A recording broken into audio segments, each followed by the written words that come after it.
তো শেখ হাসিনার কোনো মার্কা আছে? আবুল কালাম আজাদ ভাইয়ের কোনো মার্কা আছে? সারাদিন কোনো মার্কা আছে? বিপুল ভট্টাচার্যের কোনো মার্কা আছে? সবাইকে জানা যায় কোনো মার্কা আছে? সবাইকে একসাথে বলতে কোনো মার্কা আছে? ছাত্রলীগ ঐক্যবদ্ধ কোনো মার্কা আছে? দেশ তো শেখ হাসিনা ঐক্যবদ্ধ কোনো মার্কা আছে? দেবিদ্বারের কোনো মার্কা আছে? আজাদ ভাইয়ের কোনো মার্কা আছে? সবাইকে একসাথে বলতে কোনো মার্কা আছে?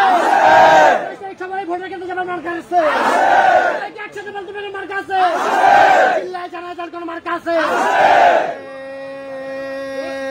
সেই মার্কা নৌকা নৌকা নৌকা নৌকা নৌকা জননেত্রী নৌকা শেখ হাসিনা নৌকা নৌকা নৌকা নৌকা নৌকা নৌকা নৌকা সারাদিন নৌকা জিতবে নৌকা নৌকা নৌকা ছাত্রলীগের নৌকা নৌকা রাজীব ভাইয়ের নৌকা জয় বাংলা জয় বঙ্গবন্ধু জয় বঙ্গবন্ধু জয় বাংলা বাংলাদেশ ছাত্রলীগ নেতা মুদের শেখ মুজিব বাংলাদেশ ছাত্রলীগ ছাত্রলীগের সালাম নিন নৌকা মার্কায় ভোট দিন নৌকা মার্কায় ভোট দিন ছাত্রলীগের সালাম নিন শেখ হাসিনার সালাম নিন নৌকা মার্কায় ভোট দিন নৌকা মার্কায় ভোট দিন শেখ হাসিনার সালাম নিন আজাদ ভাইয়ের সালাম নিন নৌকা মার্কায় ভোট দিন নৌকা মার্কায় ভোট দিন আজাদ ভাইয়ের সালাম নিন রাজীব ভাইয়ের সালাম নিন নৌকা মার্কায় ভোট